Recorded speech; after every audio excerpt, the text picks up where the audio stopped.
Hello ഡെൻസ്വേൾഡിലേക്ക് ഏവർക്കും സ്വാഗതം. എല്ലാവർക്കും സുഖമല്ലേ? അപ്പോൾ നമ്മളിന്ന് ഉണ്ടാക്കാൻ പോകുന്നത് 4 മണി പലഹാരമാണ് കേട്ടോ.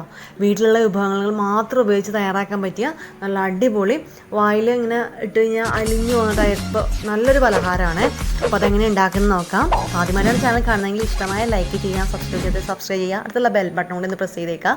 ഞാനിവിടെ ഒരു 200 ഗ്രാമോളം ശർക്കര എടുത്തിട്ടുണ്ട്. അതൊന്ന് നമുക്കൊന്ന് ഉരുക്കിയെടുക്കണം. അപ്പോൾ അതിനുവേണ്ടി ആദ്യം ഞാനൊന്ന് കത്തി വെച്ച് ഒന്ന് ചെറുതായിട്ട് ഇതുപോലെ ചിരകി എടുക്കുന്നുണ്ട്. മുഴുവനായിട്ട് വേണം കേട്ടോ, ഓരോരുത്തരുടെയും മധുരത്തിനനുസരിച്ച് മതി. ഞാനിവിടെ ഒരല്പം മാറ്റി വയ്ക്കുന്നുണ്ട്. ഇതാ കണ്ടില്ലേ, ഇത്രയും ഞാൻ എടുത്തിട്ടുണ്ട്. ഇനി നമുക്കിത് ഉരുക്കിയെടുക്കണം. അതിനായിട്ട് ഒരു പാത്രത്തിലേക്ക് ഇത് മാറ്റിയതിന് ശേഷം ആവശ്യത്തിന് വെള്ളം ഒഴിച്ചു കൊടുക്കുക. ഇപ്പോൾ നമുക്ക് നന്നായിട്ടൊന്ന് ഉരുക്കിയെടുക്കാം. അപ്പോൾ പാനി ഉണ്ടാക്കുമ്പോൾ പാനിയുടെ മുകളിൽ നിൽക്കത്തക്ക വിധത്തിൽ വെള്ളം ഒഴിച്ച് കഴിഞ്ഞാൽ പിന്നീട് അപ്പോൾ അധികം അടിയിലൊന്നും പിടിക്കത്തില്ല. ഒരു സ്പൂൺ വെച്ച് ജസ്റ്റ് ഒന്ന് ഇളക്കി കൊടുക്കുക. അപ്പോൾ അതിൽ കട്ടകളൊക്കെ ഉണ്ടെങ്കിൽ ഒന്ന് ഉടഞ്ഞു പൊക്കോളും. നന്നായിട്ടത് മെൽറ്റായി കിട്ടിയിട്ടുണ്ട്. ഇനി നമുക്ക് പയ്യെ തീ ഓഫ് ചെയ്തതിന് ശേഷം അത് ചൂടൊക്കെ ഒന്ന് ആറിക്കഴിഞ്ഞ ശേഷം നമുക്ക് അരിച്ചെടുക്കാം. ചിലപ്പോൾ ചില സ്ഥലങ്ങളിൽ കിട്ടുന്ന നല്ല ശർക്കര ആയിരിക്കും, എങ്കിലും ഒന്ന് അരിച്ചെടുക്കണമായിരിക്കും ഏറ്റവും ബെസ്റ്റ് എന്ന് പറയുന്നത്. കുട്ടികൾക്ക് കൊടുക്കണതല്ലേ, അപ്പോൾ നല്ലതായിട്ട് കിട്ടണ്ടേ. ഇനി നമുക്ക് വേണ്ടത് ഏത്തപ്പഴമാണ്. ചില സ്ഥലങ്ങളിൽ നേന്ത്രപ്പഴം എന്ന് പറയും. ഒരു പഴുത്ത 2 പഴമാണ് ഞാൻ എടുത്തിരിക്കുന്നത്. തൊലിയെല്ലാം കളഞ്ഞതിന് ശേഷം നടുവേ കീറി അതിനുശേഷം ചെറുതായിട്ട് അരിഞ്ഞെടുത്തിട്ടുണ്ട്. ഇനി നിങ്ങൾക്ക് ഇത് നടുവേ കീറിയതിന് ശേഷം 4ആയിട്ട് കീറണമെങ്കിൽ അങ്ങനെ കീറിയിട്ടും ചെറിയ കഷ്ണങ്ങളാക്കാം. അത് നിങ്ങളുടെ ഇഷ്ടം കേട്ടോ. ഏറ്റവും ചെറുതാക്കണതാണ് ഏറ്റവും ബെസ്റ്റ്. അപ്പോൾ പെട്ടെന്ന് നമുക്കിത് വഴറ്റിയെടുക്കാനുള്ളതാണ്. അപ്പോൾ പെട്ടെന്ന് വഴന്ന് കിട്ടാനായിട്ട് എളുപ്പം അതാണ്. അപ്പോൾ 2 പഴവും നമ്മളിവിടെ ചെറുതായിട്ട് അരിഞ്ഞിട്ടുണ്ട്. പിന്നെ വേണ്ടത് 1 കപ്പ് തേങ്ങ ചിരവിയതാണ്. ഇതും കൂടി ആവശ്യമുണ്ട് കേട്ടോ. അത് നിങ്ങൾക്ക് ആവശ്യമുണ്ടെങ്കിൽ മാത്രം ചേർത്താൽ മതി. ഇനി പാൻ അടപ്പത്ത് വെച്ച് പാൻ നന്നായി ചൂടായി കഴിയുമ്പോഴേക്കും അതിലേക്ക് ഒരു 2 ടേബിൾ സ്പൂൺ നെയ്യ് ചേർത്ത് കൊടുക്കാം. നെയ്യ് ഇല്ലെങ്കിൽ 3 ടേബിൾ സ്പൂണോളം വെളിച്ചെണ്ണ ചേർത്താലും മതി. നല്ല വെളിച്ചെണ്ണ ചേർക്കാൻ പ്രത്യേകം ശ്രദ്ധിച്ചാൽ മതി. അപ്പം നെയ്യ് നന്നായിട്ട് ഉരുകി വന്നിട്ടുണ്ട്. നമുക്കിനി നമ്മുടെ ഏത്തപ്പഴം അരിഞ്ഞ് വെച്ചത് ചേർത്ത് കൊടുക്കാം. അപ്പോൾ ഇതിന് ശേഷം നന്നായിട്ടൊന്ന് ഇളക്കി കൊടുക്കാം. നന്നായിട്ടൊന്ന് മൊരിഞ്ഞു വന്നാൽ ഒരല്പം കളർ മാറി വന്നാൽ മതി.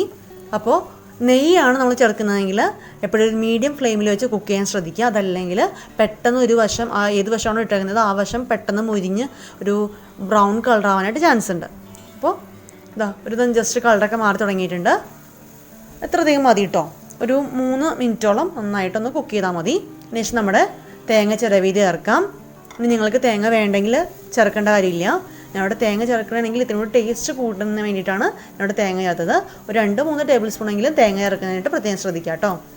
അപ്പോഴാണ് അതിൻ്റെ ടേസ്റ്റ് നന്നായിട്ട് വരത്തുള്ളൂ. തേങ്ങ ചേർത്ത് ഒരു 30 സെക്കൻഡൊക്കെ കഴിയുമ്പോഴേക്കും നമുക്കതിലേക്ക് ഏലക്കാപ്പൊടി ചേർക്കാം.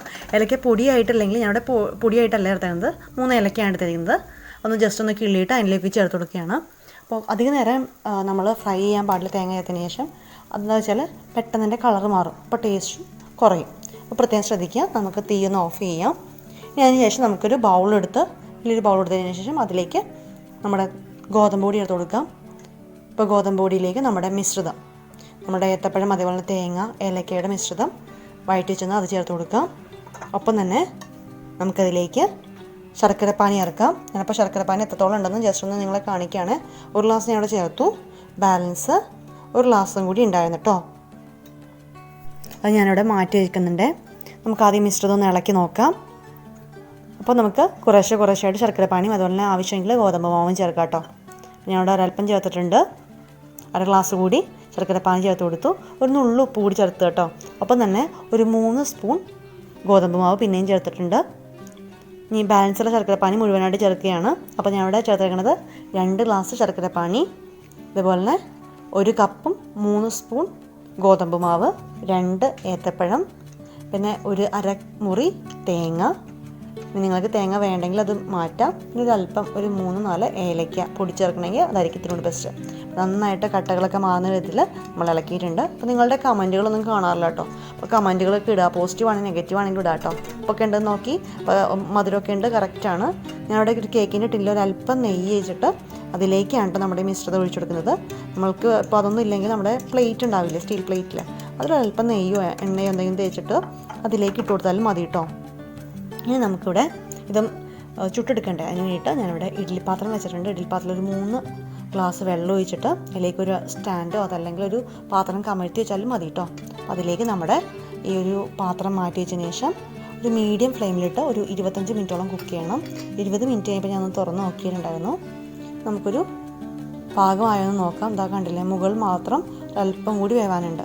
നമുക്കൊരു 5 മിനിറ്റ് കൂടി വേവിച്ചെടുക്കാം. അപ്പോൾ വെന്ത് നന്നായിട്ട് കിട്ടിയിട്ടുണ്ട് കേട്ടോ. അതാ കണ്ടില്ലേ. നമുക്ക് ഞാൻ ഈ അരികൊക്കെ ഒന്ന് കട്ട് ചെയ്തെടുക്കട്ടെ കേട്ടോ. അരികൊക്കെ ഒന്ന് ചെറുതായിട്ടൊന്ന് കുത്തിയതിന് ശേഷം ഒരു പാത്രത്തിലേക്ക് ഇത് മാറ്റിയിട്ടുണ്ട്. ഇതാ കണ്ടില്ലേ, നല്ല സ്വാദിഷ്ടമായൊരു വിഭവമാണ് കേട്ടോ. അപ്പോൾ എല്ലാവരും ഒന്ന് ട്രൈ ചെയ്ത് നോക്കാം. നല്ല ടേസ്റ്റി ആയിരുന്നു, അതുപോലെ നല്ല സോഫ്റ്റ് ആയിരുന്നു. അപ്പോൾ നമ്മുടെ വീട്ടിൽ തന്നെ ഉണ്ടാക്കാൻ പറ്റുന്നുണ്ട്. ഞാനതൊന്ന് മുറിച്ച് കാണിച്ചു തരാവേ. ഇതാ നോക്കി കണ്ടില്ലേ, ആ പഴം നമ്മൾ വറുത്തെടുത്തുണ്ടായില്ലേ, അതൊക്കെ ആ തെളിഞ്ഞ് കാണുന്നത്. നല്ല ടേസ്റ്റ് ആയിരുന്നു കേട്ടോ. അപ്പോൾ എല്ലാവരും ഒന്ന് ട്രൈ ചെയ്യുക, നിങ്ങൾക്ക് ഇഷ്ടപ്പെടും. അതുപോലെ തന്നെ ഫീഡ്ബാക്കൊക്കെ കമൻറ്റ് ബോക്സിൽ പറയുക. അപ്പോൾ ഇഷ്ടമായാൽ ലൈക്ക് ചെയ്യുക, ഷെയർ ചെയ്യുക. അതുപോലെ തന്നെ സബ്സ്ക്രൈബ് ചെയ്യാത്തവരുണ്ടെങ്കിൽ സബ്സ്ക്രൈബ് ചെയ്യുക. അടുത്തുള്ള ബെൽ ബട്ടൺ കൂടി പ്രസ് ചെയ്തേക്കുക. Thank you for watching.